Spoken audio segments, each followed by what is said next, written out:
Hi friends. So நம்ம இன்றைக்கி பார்க்க போகிறது if condition. So if conditions அதே மாதிரி else.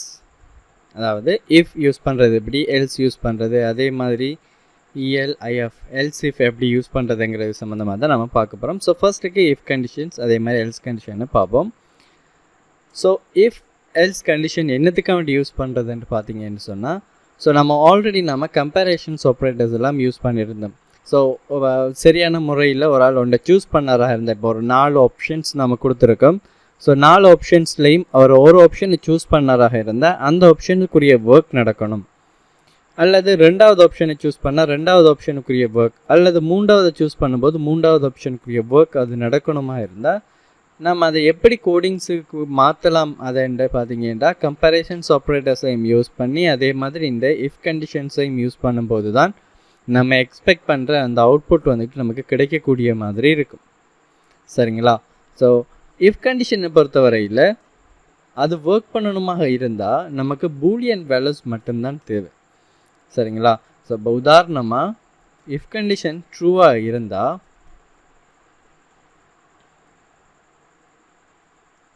I am true, இந்த கோடிங் எக்ஸிக்யூட் ஆகும். else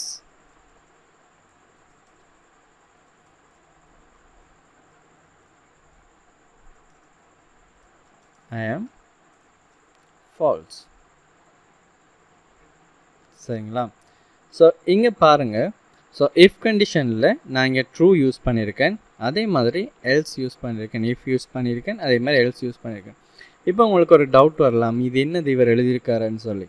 ஸோ இஃப் கண்டிஷனில் இந்த ட்ரூ யூஸ் பண்ணியிருக்கிறதுக்கான காரணம் என்னென்னா, ஸோ இந்த இடத்த வந்துட்டு நம்ம ஏதாவது ஒரு கம்பேரிஷன்ஸ் ஆப்ரேட்டர்ஸ் யூஸ் பண்ணும்போதோ அது ட்ரூ ஓ ஃபால்ஸுங்கிற விடையை தான் தருமங்கிறத நம்ம கம்பேரிஷன்ஸ் ஆப்ரேட்டர்ஸ் பார்க்கும்போது நாம் அதை அண்டர்ஸ்டாண்ட் பண்ணியிருப்போம். பட் இங்கே நம்ம விளங்கிக்க வேண்டியது இஃப் கண்டிஷன்ஸுக்குரிய கோடிங் வேலை செய்யணுமா இருந்தால் நம்ம ட்ரூங்கிறது யூஸ் பண்ணணும். ஒருவேளை இது ஃபால்ஸாக இருந்தால் இந்த எல்ஸுங்கிறது ஒர்க் பண்ணும். அப்போ சிம்பிளாக பாருங்கள். ஸோ இஃப் கண்டிஷன் இப்போ ட்ரூவாக இருக்குது, நான் இதை எக்ஸிக்யூட் பண்ணும்போது எனக்கு ஐ ஆம் ட்ரூங்கிறது ஒர்க் பண்ணுது. அப்போ என்ன நடக்குது, இஃப் கண்டிஷன் வந்து செக் பண்ணி பார்க்குது, எனக்கு தேவையான வேல்யூஸ் ட்ரூ. ஸோ அதனால் இந்த டாட் லைனுக்கு பிறகு என்ன செய்திருக்கேன், நான் இந்த கோடிங்ஸை வந்துட்டு எழுதியிருக்கேன். ஸோ அப்போது நீங்கள் யோசிக்கலாம் வந்துட்டு ஏன் இந்த அலைன்மெண்ட் டிஃப்ரெண்ட்டாக இருக்குது என்று சொல்லி. ஸோ பைத்தனில் பார்த்தீங்களா இருந்தால் இந்த அலைன்மெண்ட் ரொம்ப ரொம்ப முக்கியம். ஸோ இப்போ உதாரணமாக நீங்கள் இந்த நோட்டேஷன்ஸ் கொடுக்காம என்டர் பண்ணிங்களா இருந்தால் இஃப் எந்த இடத்த இருக்கோ அதே இடத்துல தான் உங்களோட கேசர் போயிருக்கும். ஸோ அப்படி நீங்கள் கோடிங் எழுதுனீங்கன்னா கண்டிப்பாக உங்களுக்கு எரர் வரும். இப்போ நான் எக்ஸிக்யூட் பண்ணுறேன்னு பாருங்கள், கண்டிப்பாக எனக்கு எரர் தான் டிஸ்பிளே ஆகுது. என்ன காரணம்டா, இஃப்புக்குரிய கோடிங்னு சொல்கிறது நம்ம இந்த நோட்டேஷன் யூஸ் பண்ணதுக்கப்புறம் என்டர் பண்ணக்க ஒரு அலைன்மெண்ட்டில் உங்களோட கோடிங்ஸ் உங்களோட கேஸர் போய் நிற்கும். ஸோ அந்த இடத்த நீங்கள் எழுதுகிற கோடிங்ஸ் அவ்வளவுமே வந்துட்டு பார்த்தீங்களா இருந்தால் அந்த இஃப்புக்குரிய கோடிங்ஸாக இருக்கும். சரிங்களா? ஸோ அப்போ பாருங்கள், நான் இந்த பிரிண்ட்டுக்கு பின்னுக்கு வச்சு என்டர் பண்ணுறேன். ஸோ எனக்கு என்டர் பண்ணும்போதெல்லாம் எனக்கு அதுக்குரிய அலைன்மெண்ட்டுக்கு தான் போகும். ஸோ நான் ஏன் எல்ஸை வந்துட்டு ஸ்டார்டிங்கில் எழுதியிருக்கேன்னு சொல்லி பார்த்தீங்களா இருந்தால், ஸோ அது இந்த எல்ஸுங்கிறது இந்த இஃப்புக்குரிய கோடிங் இல்லை, இது வந்துட்டு வித்தியாசம்.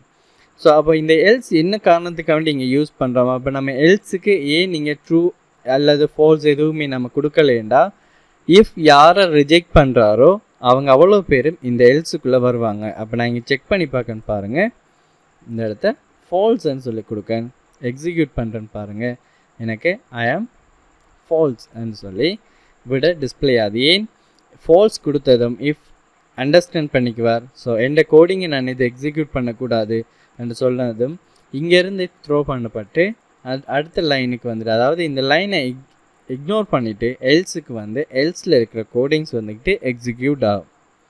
சரிங்களா? ஸோ நம்ம இதை ஒரு உதாரணமாக நம்ம பார்ப்போம்.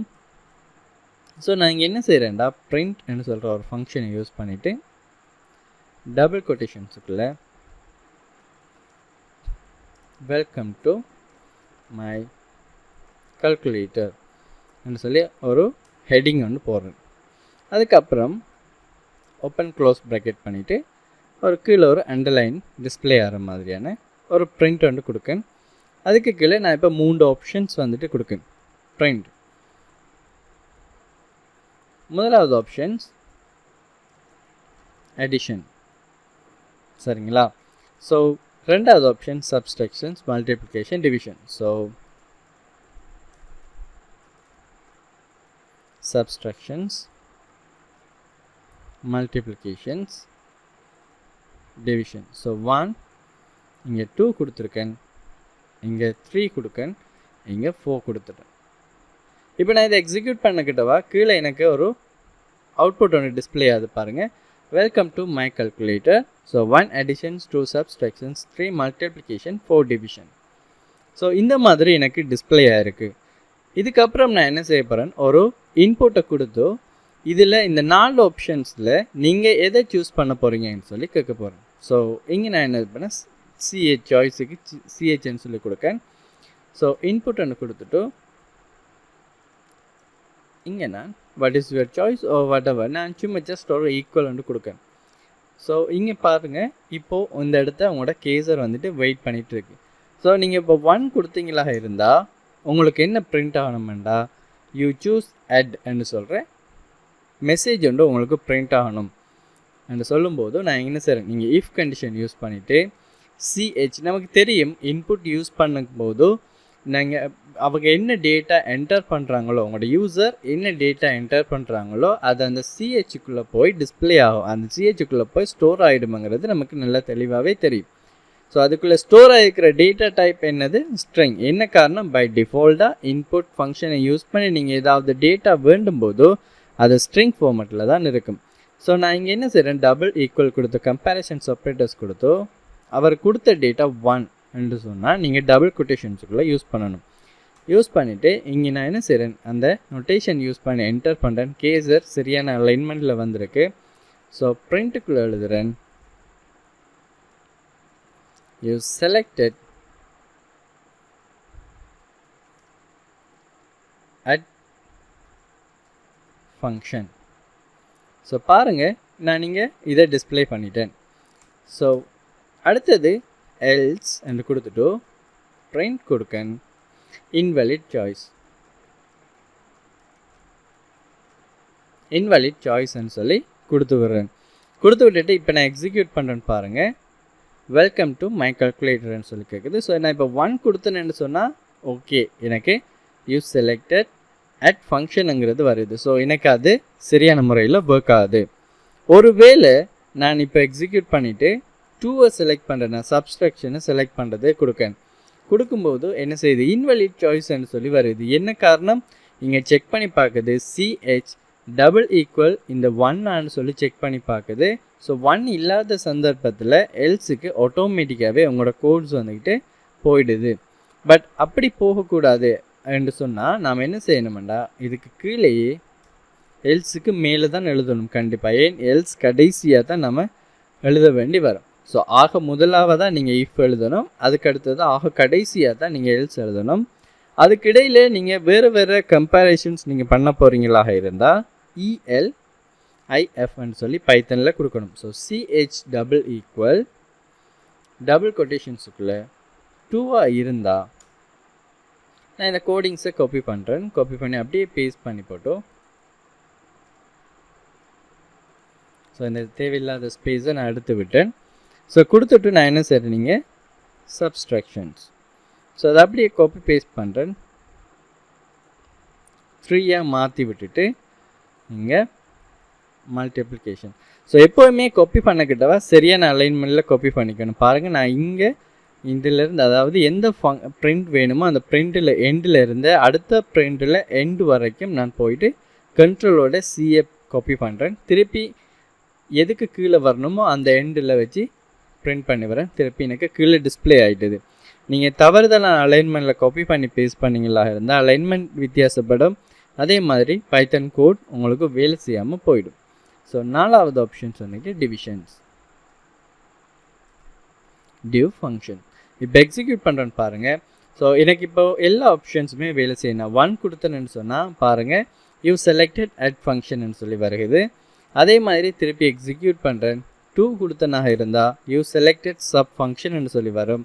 திருப்பி எக்ஸிக்யூட் பண்ணுறேன்னு பாருங்கள். 3 கொடுக்கும்போது யூ செலக்டட் மல்டிப்ளிகேஷன் ஃபங்க்ஷன் சொல்லி வருகிறது. அடுத்தது 4 கொடுக்கும்போது டிவிஷன் செலக்ட் பண்ணியிருக்கேன்னு வருது. இது எதுவுமே இல்லாமல் நீங்கள் வேறு ஏதாவது ஒரு லெட்டர் நீங்கள் கொடுத்துருந்தீங்களா இருந்தால் உங்களுக்கு என்ன செய்யும், இன்வாலிட் சாய்ஸ்ன்னு சொல்கிற மெசேஜ் வந்துட்டு டிஸ்பிளே ஆகிருக்கும். ஸோ இப்போ உங்களுக்கு விளங்கியிருக்கும் இஃப் கண்டிஷன்ஸ் கம்பேரிசன்ஸ் ஆப்ரேட்டர்ஸை நம்ம இஃப் கண்டிஷனில் யூஸ் பண்ணும்போது இந்த கம்பேரிசன்ஸ் ஆப்ரேட்டர்ஸ் எப்போவுமே 2 டேட்டாஸை கம்பேர் பண்ணிவிட்டு ட்ரூ ஆர் ஃபால்ஸ் என்ற விடையே வந்துட்டு இந்த இஃப்க்கோ அல்லது ELIFக்கோ கொடுக்கும். ஸோ கொடுக்கும்போது ட்ரூவாக இருந்தால் அந்த இஃப் கண்டிஷன் வேலை செய்யும், அல்லது ELIFல ஏதாவது ஒரு கண்டிஷன்ஸ் ட்ரூவாக இருக்குமெண்டா அதுக்குரிய கோடிங் வேலை செய்யும். எதுவுமே ஈக்குவல் ஆகலை, அதாவது இஃப் கண்டிஷன்ஸும் ஈக்குவல் ஆக இல்லை, ELIFம் ஈக்குவல் ஆக இல்லை, அதாவது எல்ஸ் இஃப்பும் ஈக்குவல் ஆகலைன்னு சொன்னால் ஃபைனலாக எல்ஸ் வந்துக்கிட்டு எக்ஸிக்யூட் ஆகும். சரிங்களா? ஸோ எல்ஸ் நான் கண்டிப்பாக கொடுக்கணுமான்ற அவசியம் இருக்கான்னு கேட்டிங்கன்னா இல்லை. ஸோ நான் எல்ஸை அழிச்சு விட்டுட்டு என்னை கோடிங்கை எக்ஸிக்யூட் பண்ணால் கூட எனக்கு அது வேலை செய்யும். ஆனால் இஃப் கண்டிஷன் ரொம்ப முக்கியம். நீங்கள் ELIF யூஸ் பண்ணுறீங்களோ இல்லையோ, எல்ஸ் யூஸ் பண்ணுறீங்களோ இல்லையோ, ஆனால் இஃப் கண்டிஷன் முதலாவதாக நீங்கள் யூஸ் பண்ணி இருக்கணும். இப்போ பாருங்கள், எக்ஸிக்யூட் பண்ணும்போது கண்டிப்பாக உங்களுக்கு எரர் தான் டிஸ்பிளே ஆகும். சரிங்களா? இன்வாலிட் சிண்டெக்ஸ்ன்னு சொல்கிற எரர் வந்துக்கிட்டு உங்களுக்கு டிஸ்பிளே ஆகிருக்கு. என்ன காரணம்னா ELIF அதாவது எல்ஸ் இஃபை நீங்கள் ஃபர்ஸ்ட்டாக நீங்கள் உங்களோட கம்பேரிசன்ஸ் ஆப்ரேட்டர்ஸ் யூஸ் பண்ணி நீங்கள் ஒர்க் பண்ண இல்லாது. ஸோ ELIF எப்போவுமே இஃப் கண்டிஷன்ஸுக்கு பிறகு தான் டிஸ்பிளே ஆகிருக்கணும். ஸோ இதுதான் பைத்தனில் மட்டும் இல்லை, நீங்கள் எந்த ஒரு ப்ரோக்ராமிங் லாங்குவேஜை எடுத்தீங்கன்னு சொன்னாலும் ஸோ இந்த இஃப் கண்டிஷன்ஸை நீங்கள் அப்ளை பண்ண போகும்போது ELIF அதாவது எல்ஸ் இஃப் யூஸ் பண்ணுறதா இருந்தால் இஃப்க்கு கீழே தான் யூஸ் பண்ண வேண்டியிருக்கும். அதே மாதிரி எல்ஸுக்கு கீழே நாம் ELIFஐ யூஸ் பண்ணலாமான்னு கேட்டிங்கன்னா அதுவும் இயலாது. ஸோ ELIF யூஸ் பண்ணலி அதுக்குரிய ரூல் என்னது, இஃப்க்கு கீழே இருக்கணும், அதே சமயத்தில் எல்ஸுக்கு மேலே இருக்கணும். இப்போ எக்ஸிக்யூட் பண்ணக்க கண்டிப்பாக எனக்கு எரர் வருது. என்ன காரணம், ELIFஐ நான் எல்ஸுக்கு கீழே யூஸ் பண்ணக்கூடாதுன்னு சொல்கிறதான் நமக்கு அங்கே வந்த எரர். சரிங்களா? ஸோ இது முதலாவது நீங்கள் தெரிஞ்சிக்க வேண்டிய விஷயம். ரெண்டாவது, இஃப் கண்டிஷன் வேலை செய்யணுமாக இருந்தால் நம்ம இந்த கம்பேரிசன்ஸ் ஆப்ரேட்டர்ஸ் யூஸ் பண்ணணுமென்று சொல்கிற அவசியம் இல்லை. ட்ரூ இருந்தால் இஃப் கண்டிஷன் அல்லது ELIF வேலை செய்யும். இது எல்லாமே ஃபால்ஸாக இருந்தால் எல்ஸ் கண்டிஷன் ஒர்க் பண்ணும். ஸோ கண்டிப்பாக இந்த கம்பேரிசன்ஸ் ஆப்ரேட்டர்ஸ் தான் யூஸ் பண்ணி இஃபை ஒர்க் பண்ண வைக்கணுங்கிற அவசியம் எதுவுமே இல்லை. ஸோ இப்போ நம்ம 2 விதமான கன்செப்டை இங்கே யூஸ் பண்ணியிருக்கோம். முதலாவது கன்செப்ட் வந்துட்டு இஃப் கண்டிஷன்ஸ், ரெண்டாவது conditions comparisons operators. Comparisons operators use பண்ணியிருக்கிறதுக்கான காரணம் இஃப் கண்டிஷன் வேலை செய்யணுமெண்டா இந்த கம்பேரிசன்ஸ் ஆப்ரேட்டர்ஸ்லேருந்து வர ட்ரூ ஆர் ஃபால்ஸ்ன்னு சொல்கிற விட அதுக்கு தேவை. ஸோ அதனால் நாம் இங்கே இப்படி யூஸ் பண்ணியிருக்கோம். ஸோ இந்த மாதிரி தான் நம்ம ஃப்யூச்சரில் ஒவ்வொரு ஃபங்க்ஷன்ஸையும் எப்படி செய்கிறதுங்கிறத நம்ம பார்க்க போகிறோம். ஸோ எல்லாருக்குமே விளங்கியிருக்குமென்னு சொல்லி நம்புகிறேன். அடுத்தடுத்த வார வீடியோஸை கண்டினியூஸாக பாருங்கள். ஸோ அது உங்களுக்கு இன்னும் கன்செப்ட் ரிலேட்டடான அண்டர்ஸ்டாண்டிங்கை உங்களுக்கு தரும். ஸோ ஈஸியாக நீங்கள் பைத்தனை விளங்கிக்கக்கூடிய மாதிரி இருக்கும். ஸோ தேங்க்யூ ஃபார் வாட்சிங்.